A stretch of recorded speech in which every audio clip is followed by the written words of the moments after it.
It begins in the shadowed corridors of a stone palace, far from the light of the outer world, where the cloying scent of incense and the sharp tang of rosewater mark the boundary between ordinary existence and the rarefied, perilous arena of the medieval court.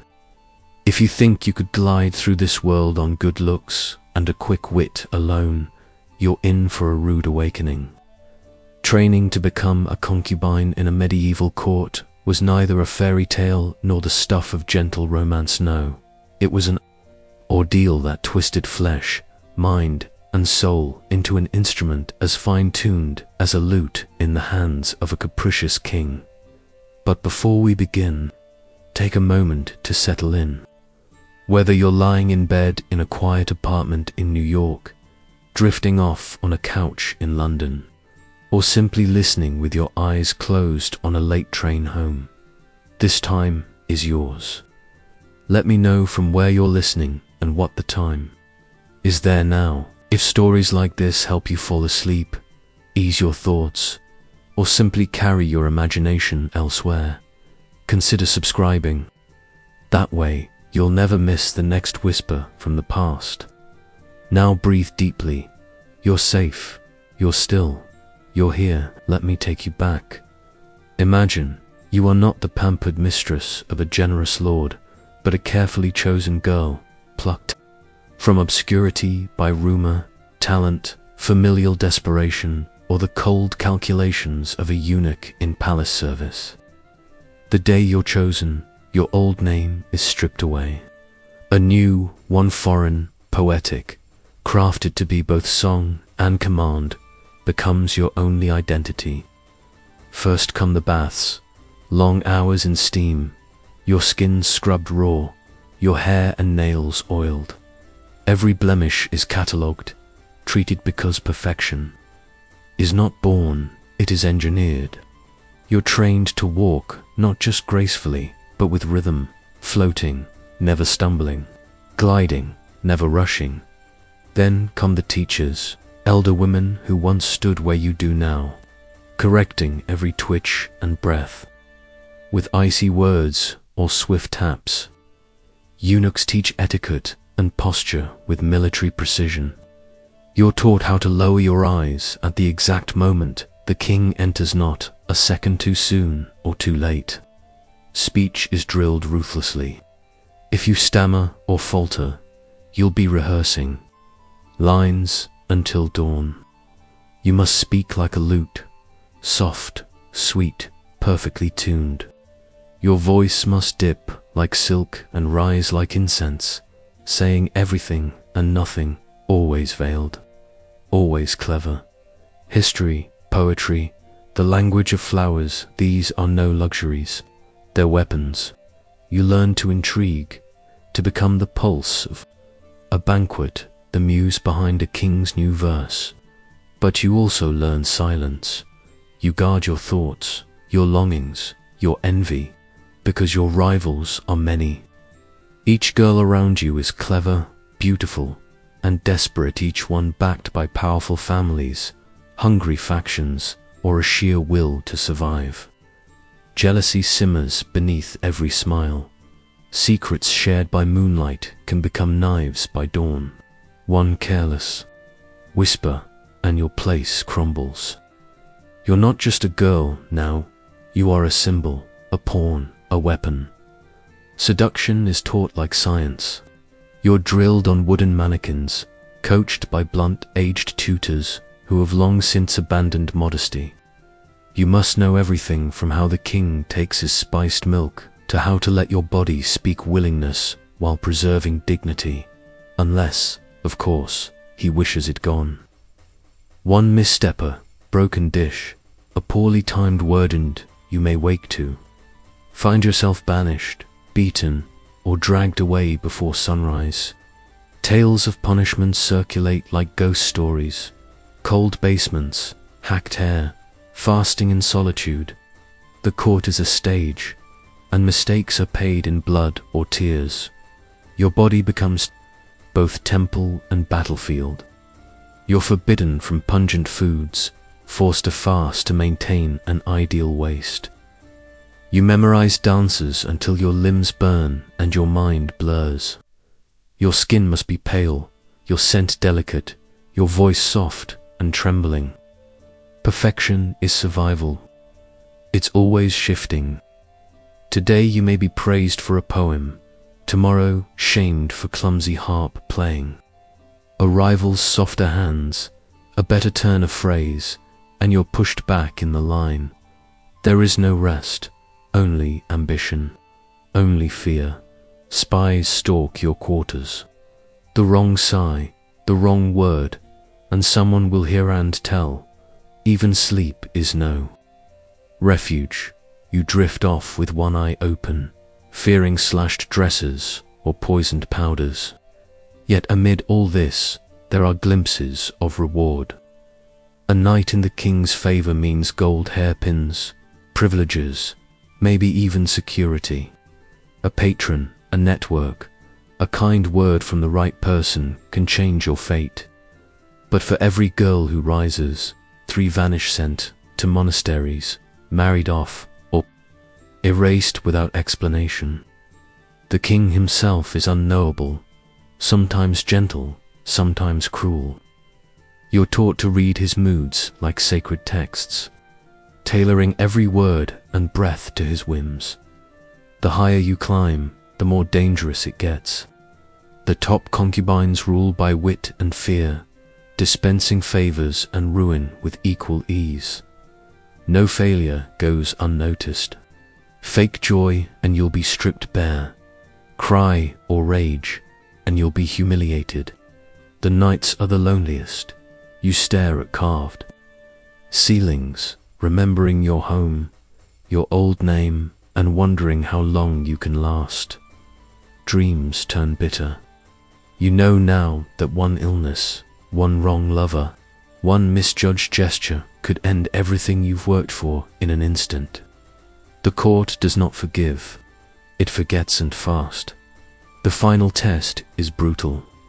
Dressed in silks you mended yourself, your scalp aching from ornate jewels, you stand in a line. The king watches, his mother watches, his principal wife watches. Every movement is judgment. A smile practiced for years might fall flat. A single stumble could destroy your future. One rival's lie can undo a decade of work. If you pass, the work only begins. You must remain flawless, beloved, untouchable yet tempting. You must be everything and nothing. A whisper, a memory, a dream that never dies, but always at risk, always alone. And now, after all this, ask yourself, would you have survived? Would you have endured the pain, outwitted the spies, danced through jealousy and poison with poise? Or would you, like so many before, have stumbled crushed by the endless, brutal pressure? This was the world behind silk curtains and jeweled smiles, a crucible of body, mind, and soul. You were made a weapon for courtly pleasure, but the cost was your innocence, your certainty, and most days, your sleep. Training does not end with a single season or year. It is a relentless crucible, a daily trial where old lessons are layered with new ones until they bleed together under your skin, indistinguishable from your true self. If you've survived the shock and loneliness of those first nights stripped of family, home name, and every familiar comfort, then you're ready for the next ordeal. The months that transform you from trembling novice to a vessel of calculated charm and inscrutable composure. Each dawn, the palace echoes with footsteps as eunuchs herd the trainees into practice halls thick with the scents of oil lamps and faint perfume. Every waking moment is an examination that never ends. You become part of a grooming assembly line, hair woven and unwoven, skin examined by brisk, judgmental matrons. Their touch is impersonal, but their decisions can make or break your standing. Breakfast is sparse not just to preserve your figure, but to teach you hunger as discipline. The morning's first hours are spent in silence, learning to bow with feline grace, to hold your hands like folded silk, to exude both submission and latent power. One misstep earns a rod across your shins, or a cold insult that cuts deeper. You do not cry, you do not argue. Endurance is the only way forward. Etiquette drills are endless. You master how to greet a prince, a vizier, a senior concubine, even an ambassador's wife. Each position of your feet, the angle of your smile, the depth of your bow, every detail carries meaning. You rehearse how to accept a compliment, how to endure a scolding, how to nod without inviting assumptions. Speech lessons are punishing. Your voice must shed its rural coarseness, every syllable tuned like music. Tutors listen for misplaced accents and send offenders to the punishment box, where shame and silence teach faster than words. Some girls never return the same dot. By afternoon, your brain swims with poetry, parables, verses you must recite or use to impress an unpredictable guest. A clever answer may charm the king. A mistake invites whispers. Rivals watch everything. Soft laughter from the shadows stays with you for days. These rivalries are no game.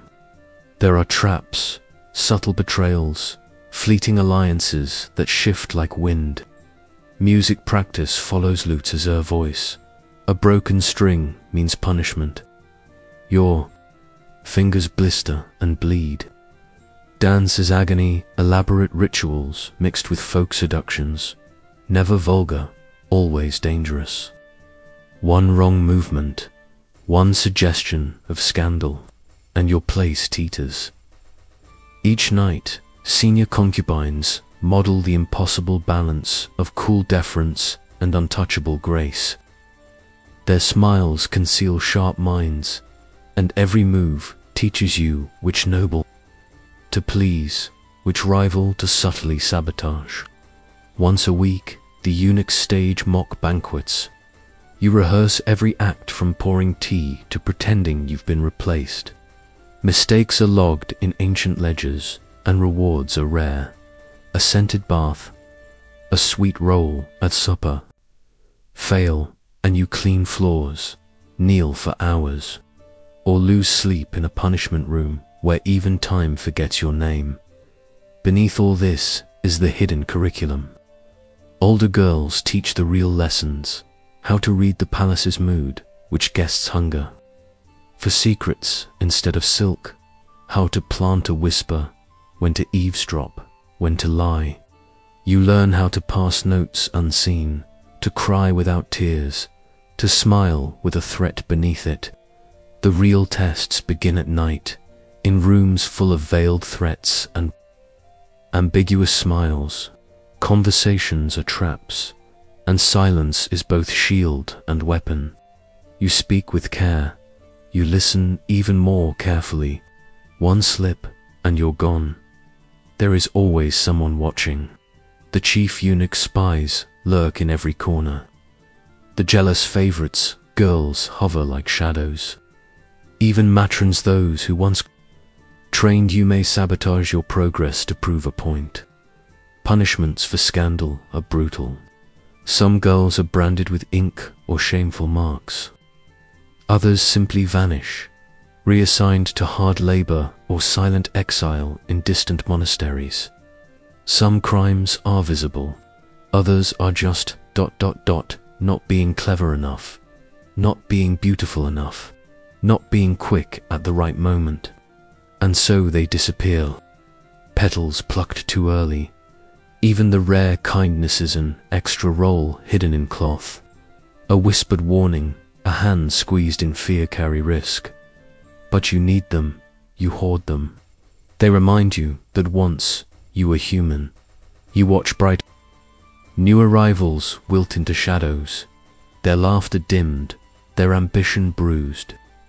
For those who ascend, the burden only grows. You can never seem eager, never appear desperate. You must tremble, but only when it pleases the king. A perfect performance every second, yet never seeming like a performance. That's the only way. Forward, the reward for perfection. More pressure, more duties. You are summoned to serve in intimate gatherings, to advise, to inspire, to entertain without overstepping. Each new favor is a test in disguise. One wrong story, one sigh too loud, and you're back to the start or worse. Over time, you recognize yourself in mirrors and don't know the girl staring back.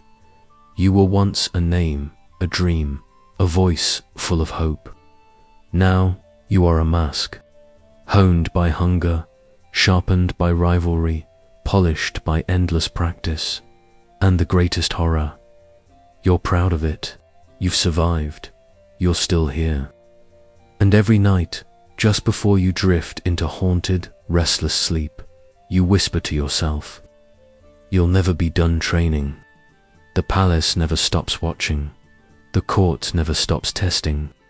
The moment you forget that, the moment you let down your guard, someone else is already waiting to take your place. Life in the training wings of the medieval court eventually blurs into a feverish tapestry of rivalry, exhaustion, and constant assessment. Even the air feels heavy with expectation, and the polished stone floors seem slick with the dreams of girls who came before you and failed. If you've made it this far, a chill clarity begins to settle. To endure, you must become both steel and silk. Resilient enough to bear the deepest wounds, pliable enough to adapt endlessly, because the stakes only grow higher. There are days when your whole body screams from dance drills that push you to collapse. But when the wine-silk-robed dance master snaps his fan, you rise. You always rise. Perfection is not optional. A falter in a pivot, a laugh too loud at the wrong noble's joke, or a strand of hair out of place can cost you everything. A spilled drop of syrup at the king's table might mean revoked privileges, or worse, secession. In the discipline closet, with nothing but tears and aching regret. The daily schedule is merciless. You study languages, poetry, political parables. Beauty is not enough. You must be useful, clever, trained in the art of words as much as in the grace of your hands. You must be able to turn conversation into influence. The day starts before sunrise. You kneel, stand, kneel again, practicing balance until your calves tremble. A single motion, how you sit before a prince or take tea with a wait. Tutors instruct you in coded rebellion, how to refuse politely, how to use a glance, a delicate wrist flick, to summon aid or silence a threat without uttering a word. At meals, you take only the smallest morsel, yet make it seem grateful, poised, present. You're taught to taste wine discreetly, not to enjoy, but to detect poison. You smile with your lips while your eyes guard your fear. Palace politics aren't distant, they suffocate you. Favored concubines move like royalty, scattering glances and silent verdicts. One slip, one clever rival, and you may find your wash basin salted, your origins smeared with lies. You learn how fast you can be isolated. A single rumor can erase months of progress. Beauty lessons are their own torment. Hair twisted into knots that pull your scalp raw. Creams of unknown origin burned into your face. You're forbidden from sunlight. Freckles, a cause for punishment. The cost of appearance is pain, and refusal is not an option. It's submission or disgrace, and yet the worst trials are unseen. You practice the art of shadowing, remaining present at the edges of power, learning which noble favors cleverness and which craves quiet. You bury your real hopes and mimic whatever virtue is fashionable. Modesty, wit, silence. You learn to listen in secret, to separate gossip from truth, to never panic. When a tutor humiliates you, when a rival smiles while twisting the knife, you endure. You must. Anger is a luxury no one can afford, and trust, it fades. You realize even your closest friend might one day need to trade your secret for her own. Survival, each week, a new trial looms. Sometimes it's a vigil who can remain perfectly still all night. Sometimes it's a poetry contest, judged by cruel noblewomen who hate your youth.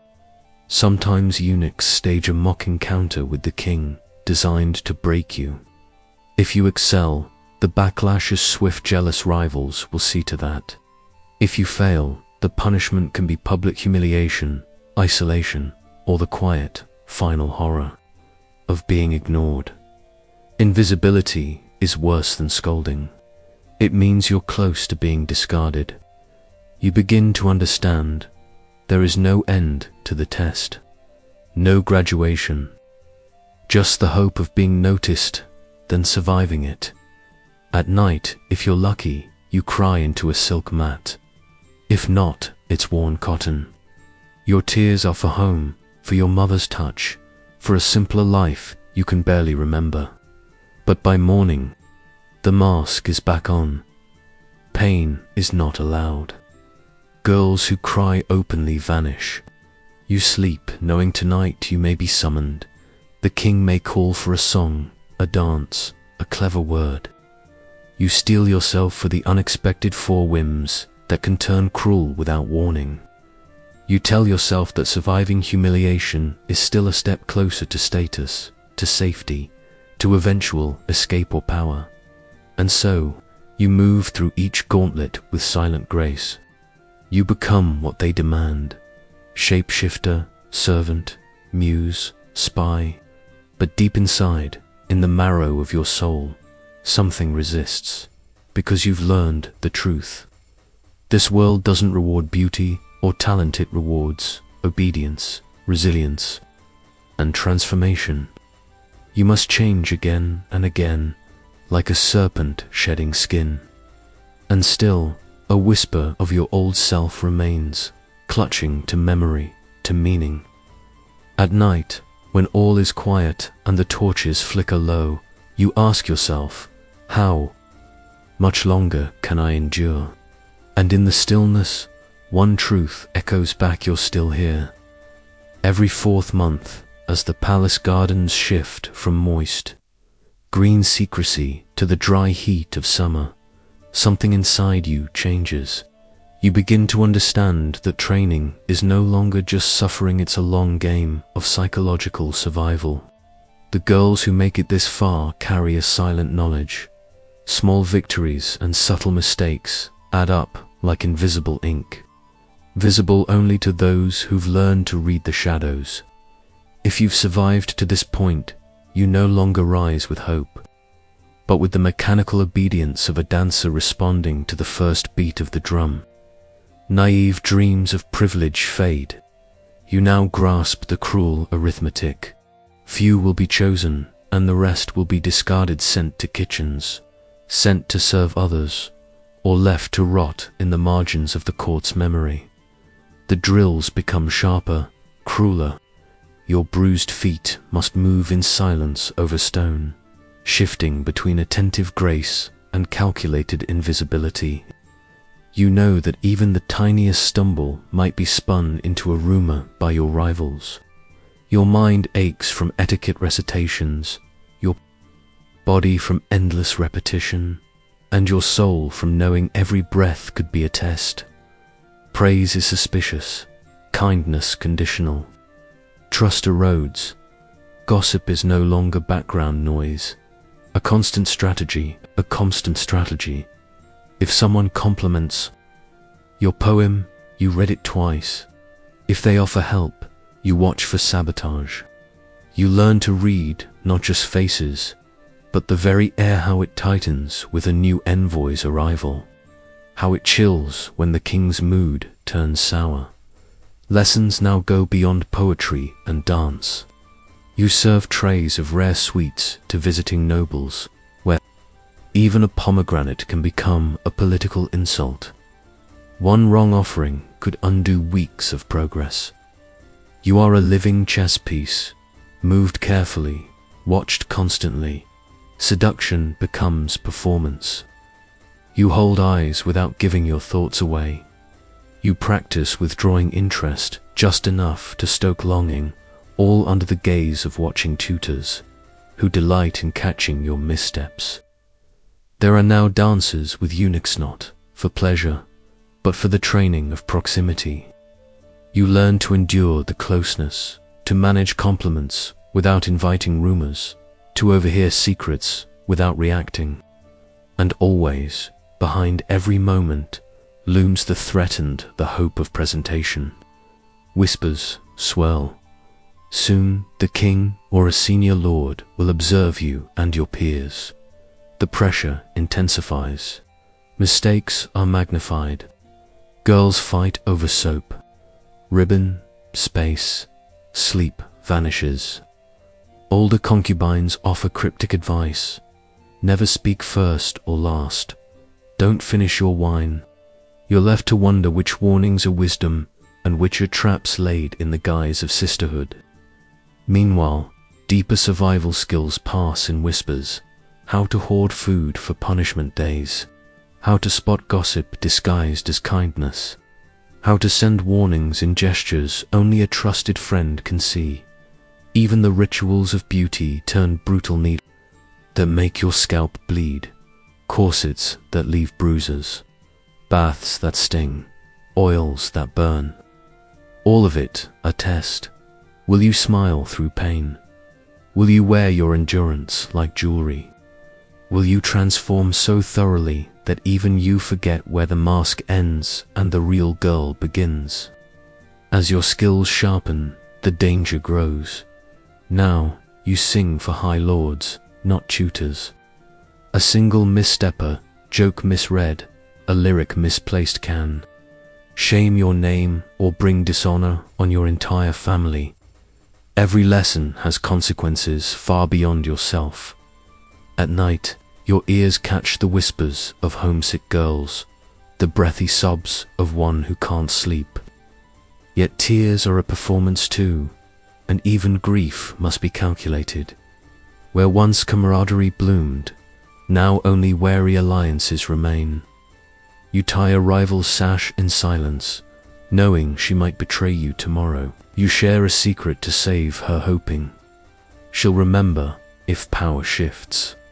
The coming presentation stalks your days like a storm. Everyone knows what's at stake. Some girls act out in desperation. Others break in quiet ways, disappearing from view long before they're officially dismissed. On the day itself, you are not yourself. You are dressed by servants, in colors chosen not for your taste but the king's.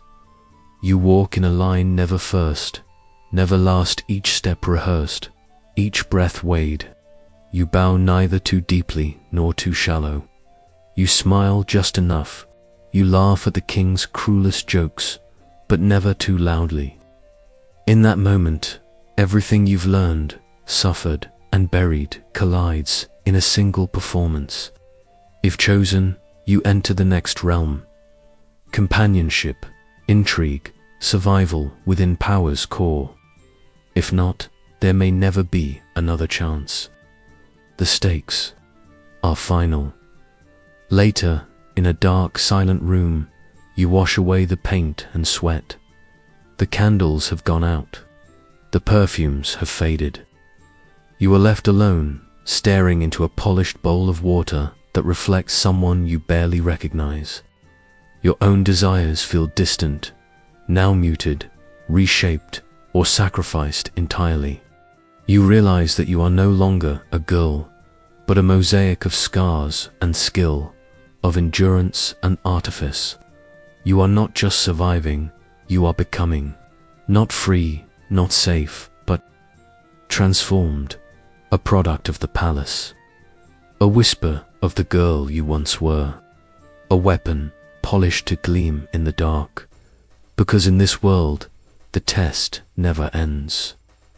The fifth phase of your training, if you are fortunate or stubborn enough to reach it, unfolds in a climate of constant vigilance, where your survival depends on balancing the artifice of courtly pleasure with a mind sharpened by perpetual risk, and where even your briefest moments of rest are overshadowed by the unpredictable moods of power. By now, you have been whittled to the finest point. Your obedience is reflexive. Your smile is as polished as the jade pins that fasten your hair, and the pain of homesickness has faded into a low, permanent ache, like an old wound that reminds you never to relax. You move through the palace's maze of screens and scented corridors as if on invisible rails, rising at dawn for a round of cold water ablutions that erase any trace of sleep, followed by the ever-intensifying scrutiny of instructors and rivals alike. Your hands have learned the secret language of tea services' slight tremor. A perfectly timed hesitation or the sweep of your sleeve can signal surrender, defiance, or silent reassurance to a watching friend. Your face is your mask and your alibi when the king's favorite approaches and the senior concubines gather to watch. You lower your eyes just enough to seem demure, but never so much as to invite contempt. Smiling with the right mixture of sweetness and distance, it is a time of near constant performance. The stakes climb even higher as your cohort faces its first private assessments. Closed-door interviews where a noble or high-ranking matron selects 2 or 3 of you at random to display a song, a passage of impromptu poetry, or a detail of political knowledge of which may instantly be rewarded with favor, or punished with a week in isolation if you fumble. The sessions are never predictable. Some go on for hours, testing endurance and memory until dawn, while others are over in 5 minutes with scarcely a nod. You learn that confidence is as ephemeral as smoke. A single error misstep, a stutter, a slip resulting from nerves, or sabotage is noted in the little black ledger, and the price is always high. Sometimes your failure isn't even your own. An ally brings wine that has turned sour and you don't notice. Or a rival steps on your train during a dance, making it seem as if you are the clumsy one, and the shame burns hotter than any punishment. Nights become a purgatory of comparison, as each girl left standing counts her bruises and her luck, measuring herself against the one who was not called, the one who was banished, the one who, rumor says, has captured a lord's interest and will soon leave training for the dangerous privilege of true service you gain. In the meantime, an education more demanding than any book of etiquette or dance chart, the artillery of secrets, every bit of information: who favors what song, whose allergies might provoke a courtly disaster, which lords are embroiled in what petty feudese currency that you must spend or hoard wisely. Eunuchs and matrons sometimes leak scraps to test loyalty, and woe to the girl who spreads the wrong rumor or whispers carelessly in earshot of a hidden spy. Those who survive do so by mastering the art of listening, learning when laughter is sincere, when a question is genuine, and when silence is the safest reply.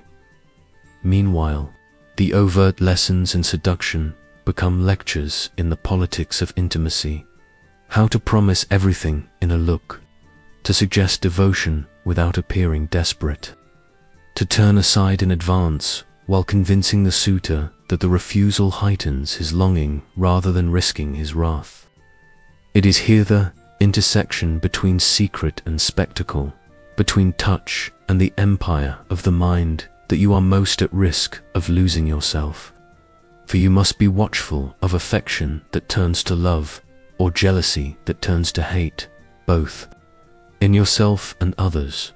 Late at night, under thin covers prickly with embroidery thread, you lie awake as your mind races with visions. Will tomorrow be the day you are chosen? Will a new scandal throw the court into chaos and bring down a patron or elevate a rival? There are moments when madness seems to hover, and only quickness and humor save you sometimes, literally. The lighter side of survival is knowing when to feign wit, to entertain senior concubines with little stories, to sing the playful songs from your childhood village in private, earning yourself a rare moment of warmth, or even a personal ally among the older staff who see shades of themselves in you. In truth, you rarely sleep. The moon rises and you replay every conversation, every compliment and every mistake, knowing that sometimes the only thing separating you from disgrace is a half-remembered joke or a forgotten act of kindness. And now, as the king's birthday or a great festival nears, the tension in every chamber is electric. Dresses are set out days in advance. Practice sessions run late into the night, and even the youngest trainees are swept into feverish preparations for hours of dance, song, and ceremonial toasts. You must anticipate not only the mood of the king, but the rivalries among guests, the potential for disaster with spilled wine, a song sung off-key, a misplaced accent in a foreign tongue. Punishments in this high season are more severe. For public error, you may be stripped of your best clothes, your hair shorn, or forced to kneel for hours at the edge of the celebration, visible to all as a warning. Those who please the powers that be might earn themselves a tokenan embroidered handkerchief, a new perfume, a private lesson with a renowned masterbutt. The cost is unwavering attention and the escalating risk of jealous sabotage. Even now, with all these fears swirling, the work continues. Private tutoring for a visiting dignitary, speak to freely and risk both your future and your family's honor. Late night strategizing with a friend who may, next week, betray you on a matron's order, and the ever-present need to recall dozens of courtly codes that change with the season, the visitors, and the whims of the queen or principal wife. The greatest irony of this ordeal is that as you approach readiness for selection, you feel less and less like the person who first entered this place, your humor and warmth forged into sharp utilities, your memories of freedom folded down to a precious, secret coin worn against your heart. To succeed, you must embrace both the terror and thrill of being seen and unseen.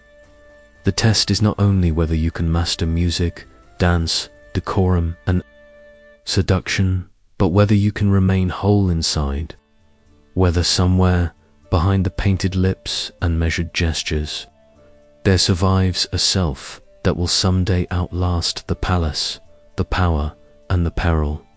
All you can do as another day ends is breathe in, breathe out, and face whatever tomorrow brings with grace, because if you thought you could simply pass, you now realize the test has no end, and each new day is another gauntlet through an endless, glittering maze. By now, the rituals of survival in the concubine's court run deeper than muscle memory. They are hardwired into your bones, shaping each twitch of your eyelid, each curl of your lips, every calculation you make before you speak or even breathe. There is a point in the training, neither beginning nor end, when night and day dissolve into a single relentless performance. Workshops, rehearsals, etiquette drills, political lessons, and the slow-burning intrigue of a palace where every lamp, corner, or perfumed passage is charged with danger and opportunity.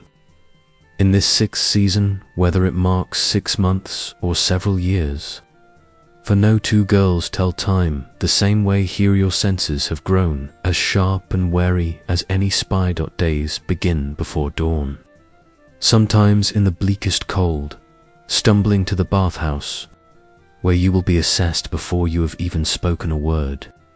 The softness of your hair and skin, and even the brightness of your eyes, are measured by matrons who have seen hundreds succeed and fail. A blemish or shadow today can mean banishment tomorrow, so you learn 100 tricks to mask fatigue, holding yourself always on the verge of perfect presentation. What was once torture is now second nature.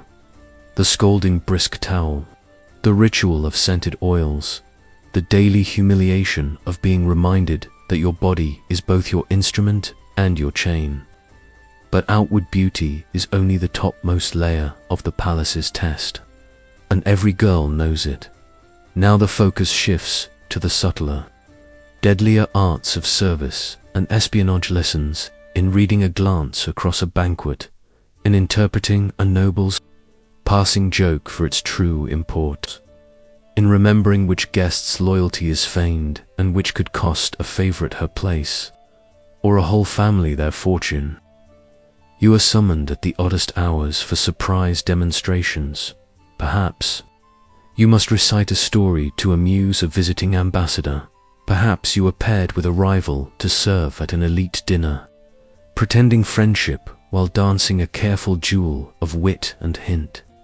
Behind the scenes, you face new examinations, subtler and crueler for being private quizzes about which courtier prefers which wine, whether the flowers in the lower courtyard signal an imminent visit from the king's northern cousin, or the way a certain phrase might be used to signal intrigue or danger.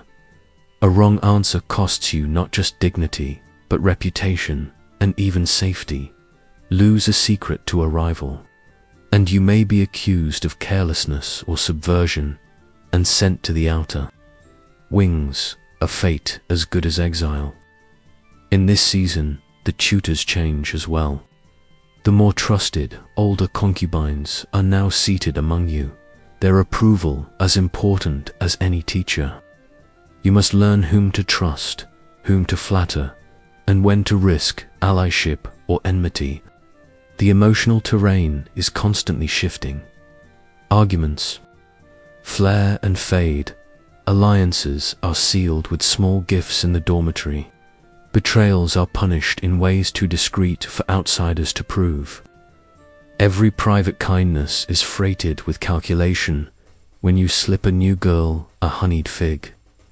Will she remember this if you stumble later, or will she sell your weakness for a better place in the hierarchy?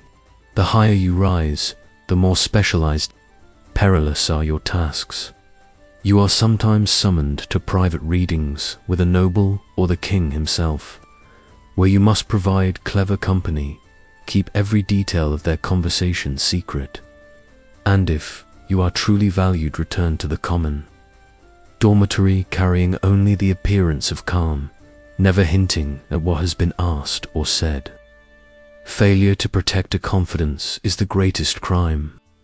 At the same time, failing to learn what you are not told is nearly as dire.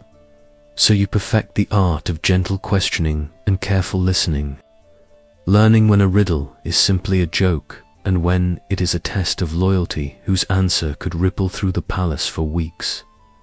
At night, the pressure mounts, for this is when the stakes are at their highest and private rivalries most bitter. After a state banquet or an important feast, rumors race through the quarters like wildfire, and your own part in these events might be magnified, twisted, or minimized as suits the tactical needs of others. You overhear whispers about your own supposed failings, too quiet to defend yourself, too dangerous to ignore. The palace at night is another world, quieter, darkened save for the guarded lamps, the slap of slippered footsteps, the sounds of weeping or laughter drifting from other quarters, sometimes a scream or the sharp snap of discipline as a matron discovers a broken rule. Fatigue deepens the danger. One careless word, one drowsy stumble, and all your previous work can unravel. You train yourself to eat just enough to sustain, sleep with one ear open, bury resentment under politeness, and when you are wounded by a rival's trick, a teacher's disappointment, or a lord's cruel joke you heal in silence, for complaint is interpreted as weakness. In this crucible, another shift occurs. Many girls, long past the hope of escape, find within themselves a core of ingenuity, a toughened will. The competition has burned away self-pity, and what remains is something colder and more focused to determination, not just to endure, but to shape your fate inside the labyrinth. You invent secret systems of support. A brush stalled twice through your hair to warn a friend. A song hummed under your breath to signal a safe corridor. Laces knotted 3 times to thank someone without words. These tiny rebellions steal moments of control back from an institution designed to erase you. Collectively, they become an invisible web of solidarity and memory. A code by which the cleverest manage to survive as themselves, even while appearing to be nothing but exquisite, obedient shadows. The final exam is never announced. Sometimes it comes as a demand for a new performance, a recitation in the Queen's apartments, or a delicate intervention when the King's temper is at its worst. Sometimes it is simply the fact of getting through another week without misstep or scandal as a fresh crop of trainees arrives, hungry for advancement. More rarely, it is a sudden crisis, the collapse of a festival tent, a poisoned dish, a scandalous letter gone astray, and your response. Your quickness to shield a secret or save a superior may determine your fate more than all the months of discipline before. All along, you are reminded of the price for failure. The girls who vanish in the night are not spoken of openly, but bits of their story trickle in. Married off to distant governors with cruel reputations, consigned to lesser houses to serve resentful mistresses, sent to monasteries where they are expected to contemplate their failures, or simply gone, nameless and unmissed. The threat is only half the truth, for the greatest lever the palace holds is not terror but hope that perhaps winning a steady place will bring security, a measure of freedom, perhaps even a patron who sees you as more than a tool. In these exhausting high-wire months, you discover that the true test is not just skill, but endurance, judgment, and the ability to hold your center amid 1,000 shifting falsehoods. You see now that survival demands something rarer than prettiness or perfect courtesy, a fierce resilience, a power that lives in secrecy and in the ability to recover, rebuild, and respond with care and craft to each new challenge. You are, for the first time, no longer just being shaped, you are shaping the world around you, at least as much as palace walls and fate will permit. And as a hot wind sweeps through the torchlit corridors, you realize that, after all the training, what remains is not innocence or even hope, but an unbreakable core of will and adaptability, the true proof of passing or failing in a test that, for those who survive, never truly ends. By the 7th stage, training in the medieval court no longer feels like a matter of passing lessons or surviving the cruelty of tutors and rivals. It is instead a waking life lived inside a maze of shifting allegiances, layered codes, and ever-deepening psychological demands where the line between truth and performance barely exists. You have learned dozens of public faces, each summoned for a particular hour or audience. The blushing siren for a visiting dignitary, the wise but submissive confidant for a matron, the sparkling wit in a group of favored companions. And, whenever you are alone, a half-ghost haunted by memories of a world before the palace, even your dreams are unsettled, crowded with echoing voices, rehearsed steps, secret gestures the mind can barely rest. Even on nights when the tension in the dormitories eases for a breath, this is the era of reckoning. No longer are mistakes simply embarrassing or painful. Now, a single error might end your future, betray a friend, or upend the delicate balance in the palace itself. The true test is not only to avoid being hated or dismissed, but to remain indispensable, to be the favorite companion for elders, the sharp observer for teachers, the asset at banquets, the one who can soothe tempers, inspire competition, and yet never seem to scheme. By now, you know how to manage the anger that rises when another's triumph is celebrated in front of you, to quiet jealousy beneath a layer of icy calm, to grant praise with just enough warmth that it cannot be interpreted as sarcasm. Each morning, the rituals deepen. You are roused before dawn, required to fast or undertake a cleansing, sometimes a simple bath, sometimes a more symbolic purge of old grievances, because your role today may be as critical as that of a queen's confidant, or a bargaining chip in a new game of dynastic intrigue. The eunuch's drills take on the form of private performances. You spend hours reciting poetry before a panel of notoriously critical matrons, your voice steady even as they look for evidence of nerves or boredom. Practice sessions blur between competition and collaboration. Duet in music might pair you with the very girl who tries nightly to undermine your standing, and every harmony, every flawless note becomes a chess move across the soft carpet of the practice rooms. In the evenings, the cycle reverses. Formal meals, rehearsed laughter, dances for an audience of seasoned courtiers whose approval is always tinged with calculation, who test your tact by introducing awkward conversations or unexpected guests. If the king notices you now, it is not merely for beauty or wit, but for your rare ability to read the unpredictable climate of the royal mind, sometimes playful, sometimes wrathful, rarely satisfied for long. Political lessons are relentless. You are drilled in the histories of not just your own realm, but foreign powers, required to recite parables with hidden commentary, to write letters in a dozen hands, each suited to a different strategy of concealment or persuasion.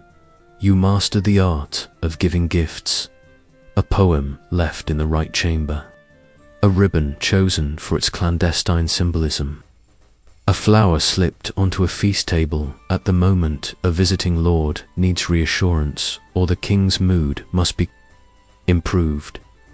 You learn, painfully and permanently, the cost of even small disobedience, a single yawn at the wrong meal, the refusal of a lord's compliment. The visible tension between you and a jealous rivalini slip can become public spectacle or private punishment. There are stories, half whispered in the baths, of girls who protested too boldly, who sought privacy for a day or defied a matron in a rare surge of pride. They are gone by dawn, their names never uttered, but their absence a palpable lesson. For all who remain, bonds with other concubines are as paradoxical as ever. In the mornings, you may cover for a friend's fatigue or shield her from a teacher's scrutiny. By afternoon, her ambitions may force you into awkward rivalry, sabotaging a performance or seeding doubts among the higher ranks. And yet, real affection lingers, a willingness to risk small defiance in the name of a greater loyalty.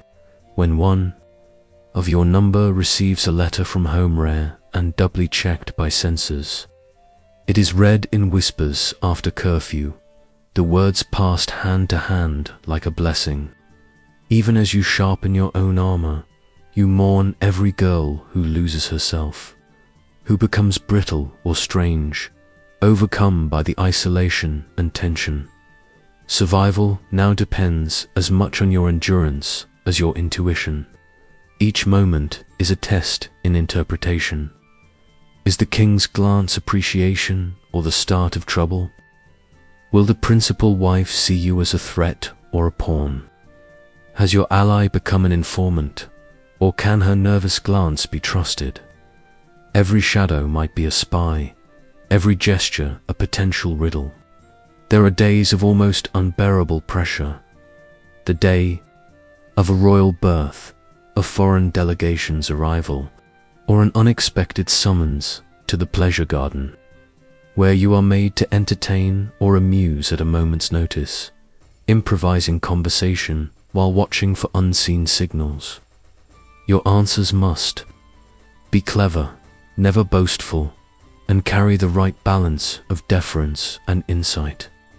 To stand out without offending, to please without giving yourself too cheaply, to hint at promise while withholding just enough to be desired, and beneath it all, the secret life of the court pulses on a web of messages burned after reading, tokens traded at moonlit windows, alliances forged with songs and secrets, and sometimes the silent complicity of passing off blame for a crime stronger girls could never admit to.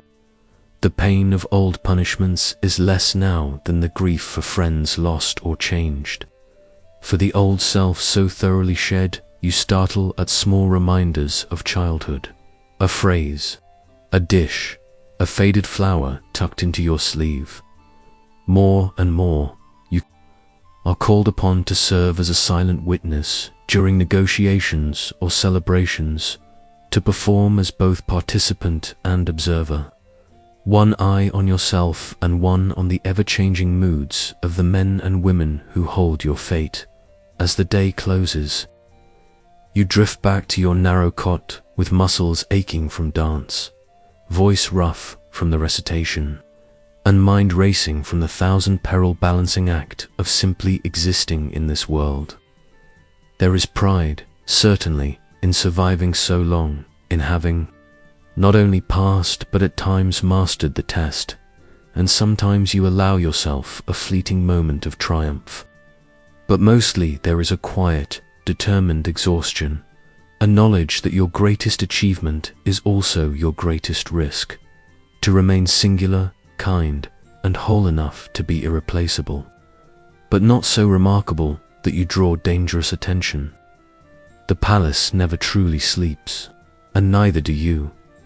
Each dawn is another page in the endless manuscript of survival, every gesture catalogued, every look interpreted, every small mercy weighed against possible betrayal.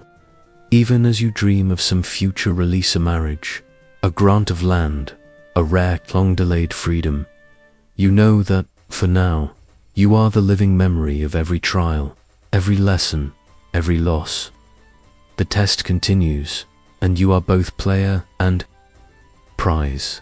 Would you still choose this world if you had seen it from within, knowing how narrow the margin of error, how costly the smallest failure, how little truly belongs to you, and yet how fierce and strange a life can become when shaped by relentless discipline and cunning? The answer, whispered as sleep finally finds you, is as complicated as the world you have survived. And your heart, after all its bruises, beats on. The 8th stage arrives with the weight of everything that has come before, pressing down on your shoulders, and yet it feels wholly newbie, 'cause now, for the first time, the dangers and demands of court life no longer only come from tutors, rivals, or capricious nobles, but from the dawning awareness that your very sense of identity has been shaped by years of relentless rehearsals, betrayals, and survival games. In this phase, the palace feels even more sprawling and treacherous, because you now see every shadow as a possible listening post, every smile as a mask beneath a mask, and the gaze of the king or principal wife not simply as opportunities or terrors, but as chess moves in games you're now not only forced to play, but sometimes conscripted to help orchestrate. Your lessons these days often involve direct involvement in the court's intricate feuds and fragile alliances, assigned as a secret messenger in fraught exchanges between senior concubines and bureaucrats, forced to sit by the queen's chamber, while high arguments crackle behind lattice screens, summoned in the night to interpret a cryptic poem or soothe a visiting dignitary whose moods could spell disaster for everyone.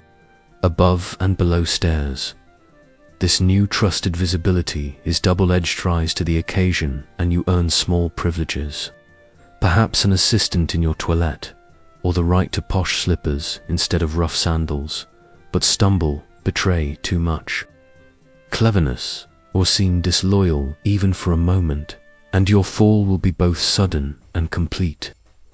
To be useful now, you must navigate not just the written rules, but the unspoken laws of palace survival, knowing when to volunteer for difficult tasks and when to pass them to rivals, when to draw attention by resolving a crisis, and when to evade the spotlight for your own safety. Training drills have become more tailored and secretive. You might be called to recite from memory the genealogy of 3 generations of noble houses at breakfast, then spend the afternoon deciphering a coded letter.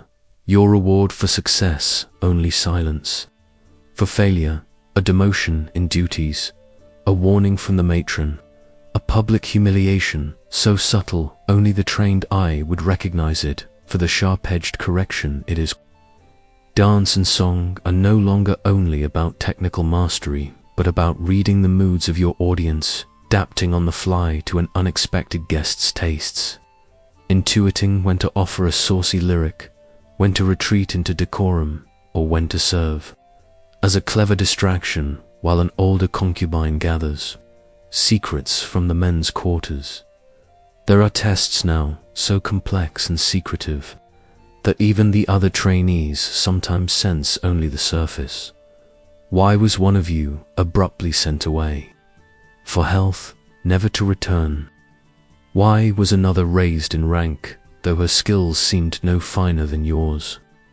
Increasingly, you see that advancement is a product not only of discipline and charm, but of 1,000 hidden exchanges, debts of loyalty, or sometimes the result of accidents you may have helped create or narrowly avoided.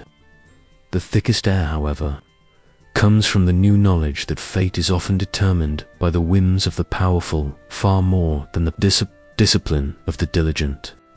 A favorite concubine falls from grace because of a single bad rumor, or rises overnight after surviving the king's unpredictable test, and suddenly the landscape shifts again. Now you begin to be trusted as a watcher and listener, ordered to spend a night in the sick ward, attending a noble's ailing sister, sometimes pretending ignorance in a game of strategy, while careful to record every word for your superiors.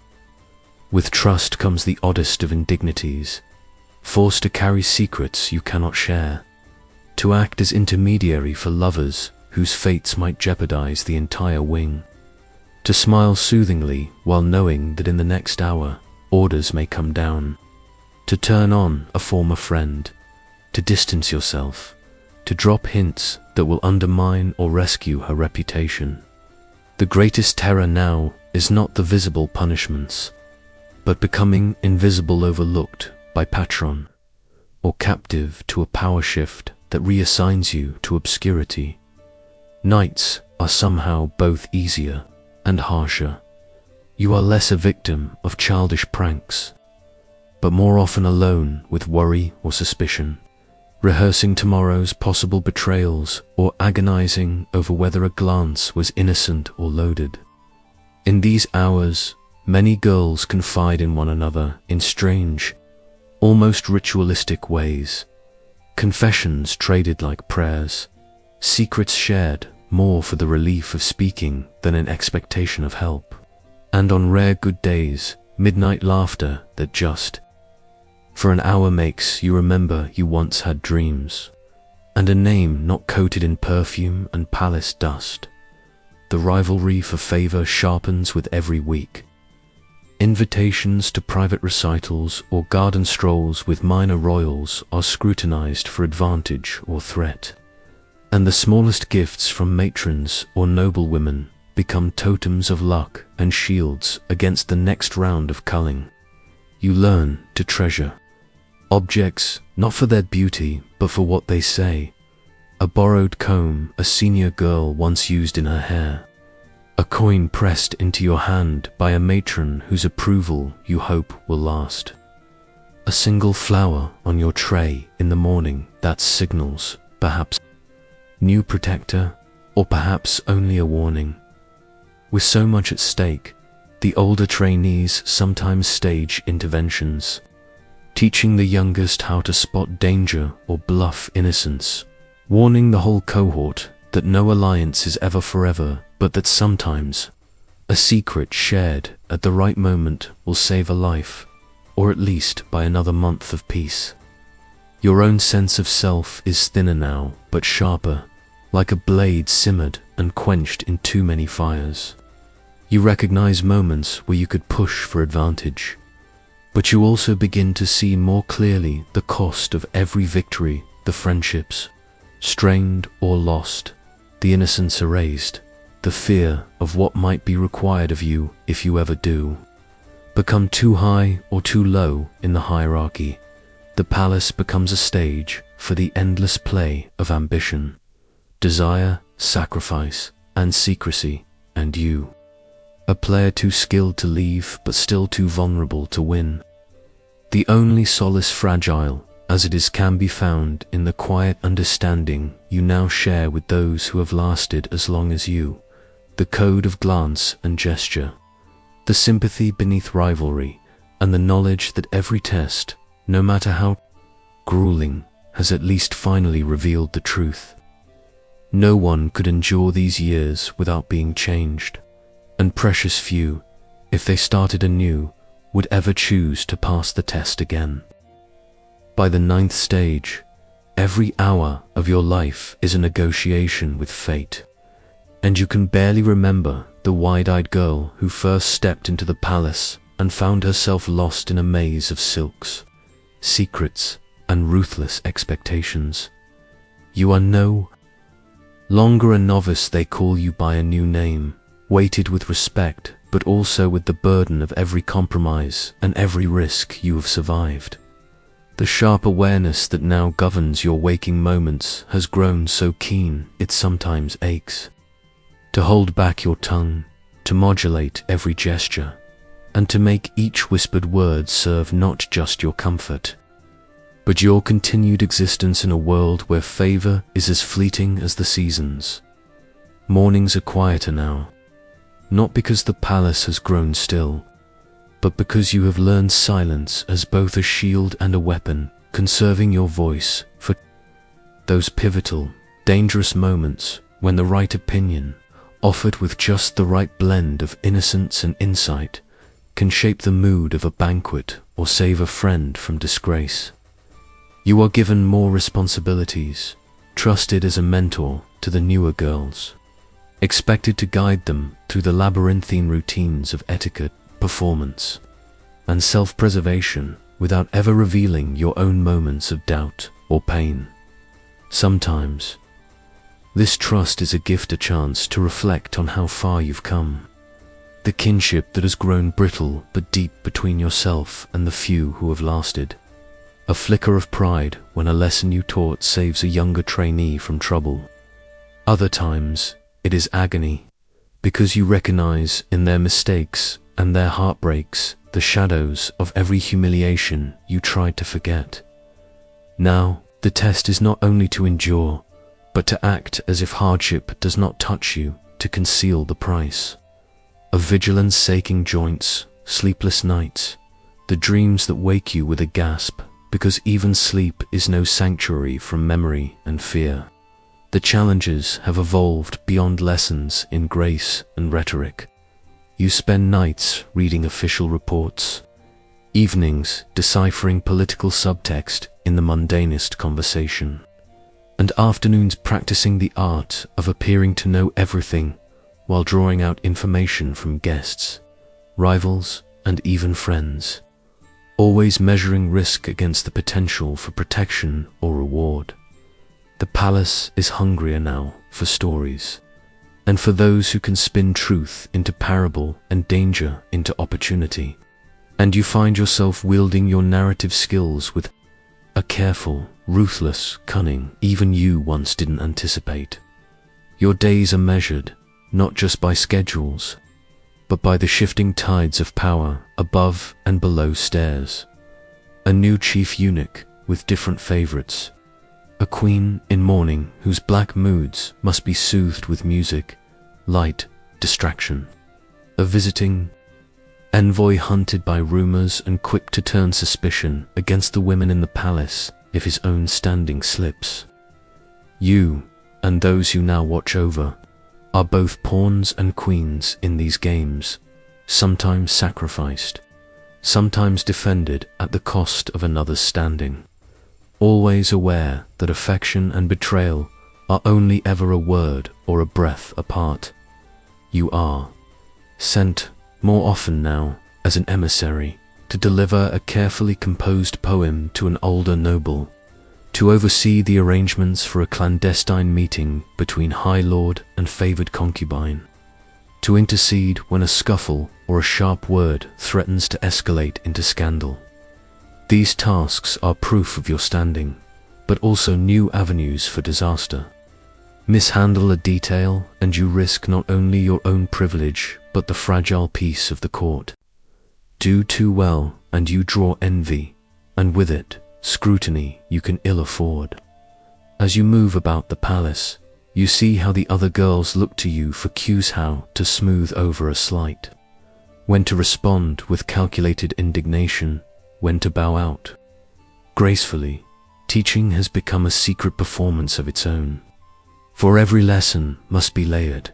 Show too much generosity, and they may turn on you, resenting your place just as you once resented those who survived before you. Show too little, and you become an island, resented and isolated, an easy scapegoat should disaster strike. Sometimes you are required to arbitrate disputes, to broker peace between girls whose ambitions threaten to boil over into open sabotage. You have seen it too many times now. A favorite sabotaged with a well-placed word about impropriety. A musical instrument loosened so a rival will fail at a recital. A rumor sown with just enough truth to outlast denial. The punishments are less public but more severe. Those who cross an invisible line of trust might find all their small privileges withdrawn. A cherished letter from home confiscated. A chance at selection snatched away with no explanation save the matron's narrowed eyes. Your own relationships, though once bright with youthful promise, have become a dance of mutual caution. Alliances shift with the turning of the moon, and more than once you wake to find a friend has vanished in the night, summoned to a new post in a distant estate, married off to a minor lord, or quietly transferred for impertinence that was never witnessed but endlessly discussed. Still, you keep a few close allies threading loyalty between you with coded glances, shared confidences, and small sacrifices, trusting that when you need them most, they will repay you in kind. By now, you are an expert at reading the room, at modulating the atmosphere to calm hosts or inflame the favor of an important guest. Once, you might have done this without guile, but now, every smile is layered with intention, every kind word, a calculation that could mean the difference between safety and suspicion. Whenever the king or the principal wife passes, you lower your gaze by reflex, but in your chest, you carry a quiet certainty, not arrogance, but a conviction built of endurance, skill, and the slow triumph of having survived where so many did. Not nights. You sometimes gather a few trusted girls beneath the cover of shared labor, mending, braiding hair, whispering stories too dangerous to share in daylight.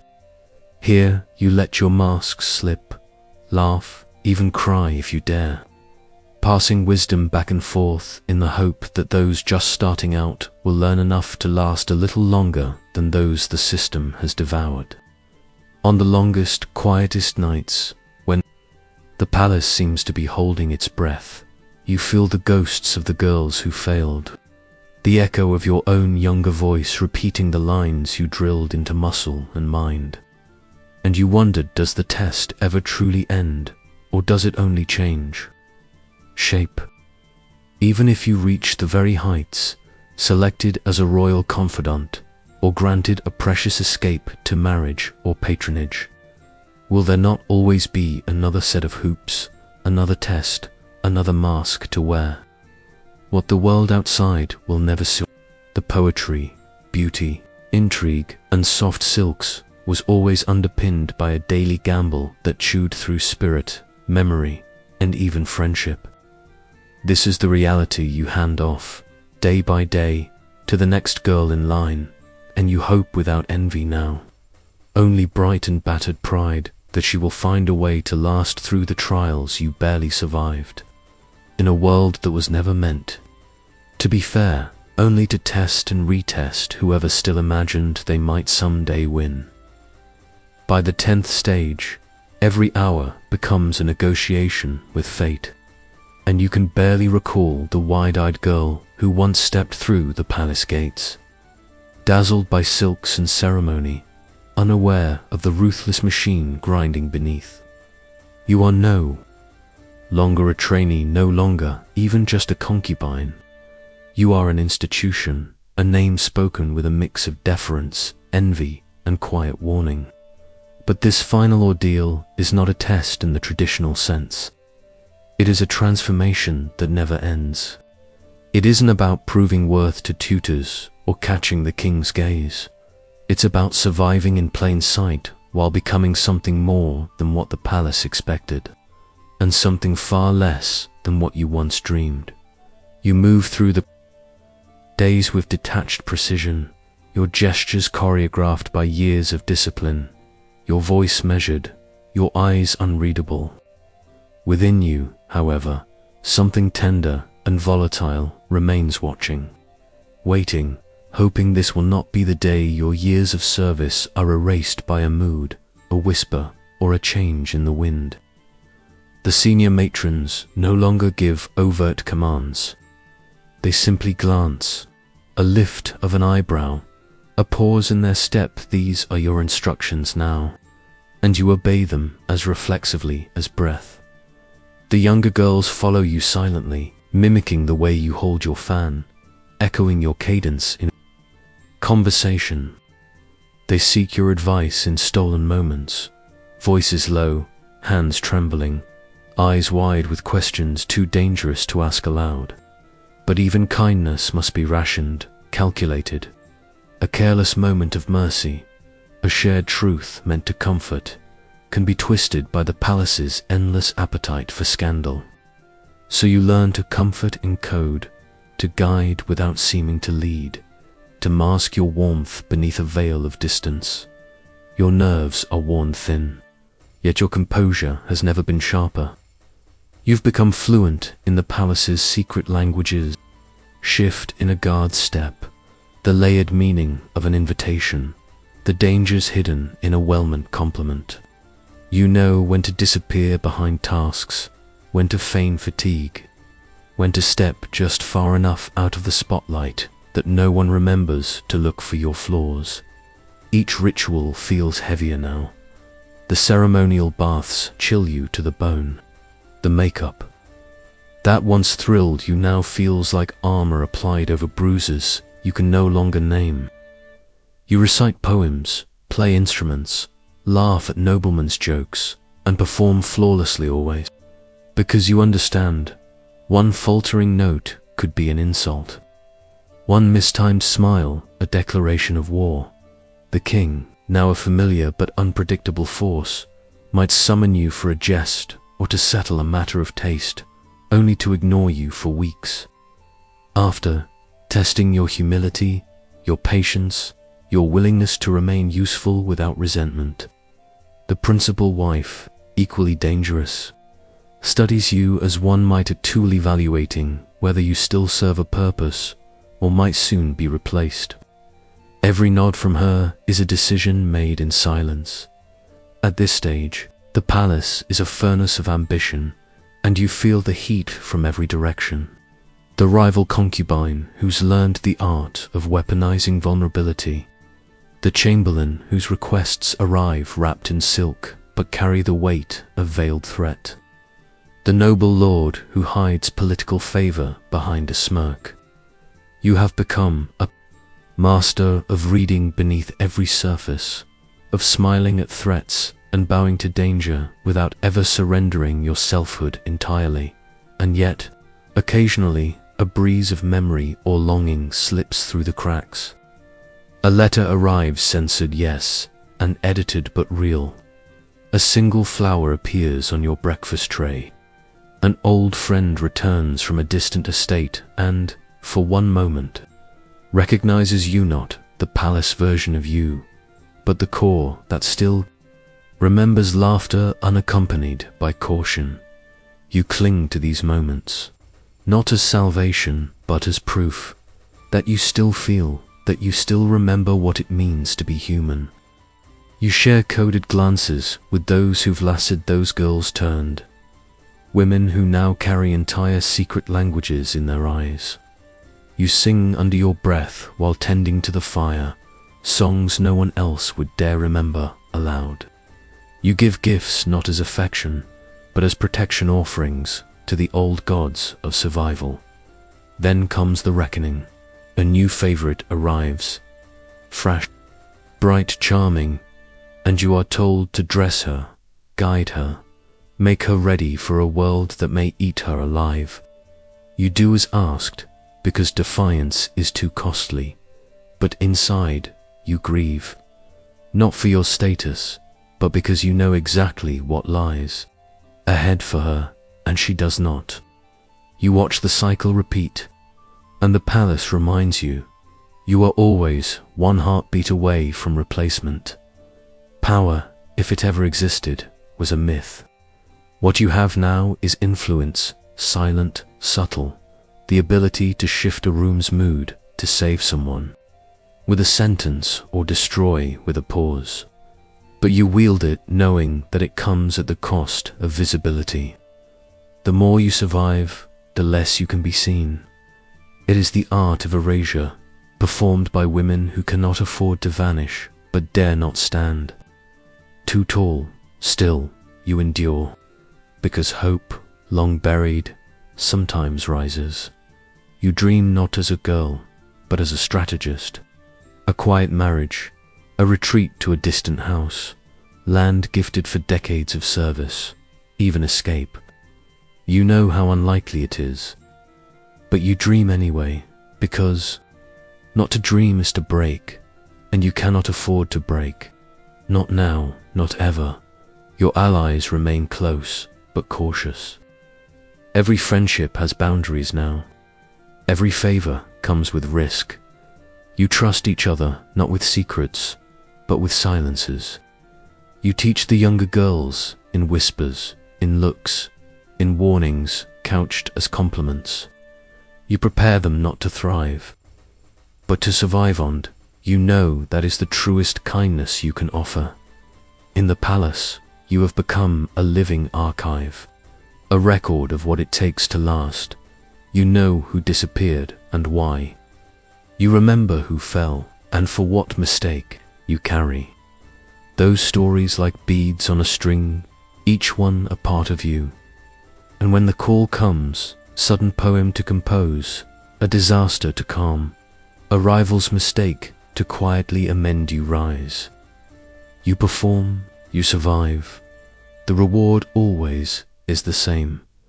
Another day you wash the makeup from your face, seeing both the girl you were and the woman who rose in her place. You understand now that the palace was never meant to love you.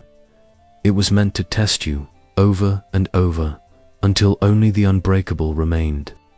You were not what they imagined, but you are what you needed to become. And that is enough. As you pass the newest trainees, fresh-faced, dreaming, oblivious, you smile. They think beauty will save them, or wit, or music. But you know the truth. Only endurance transforms. Only quiet tenacity survives. Only those who learn to play 1,000 roles while guarding the smallest ember of their true self will pass.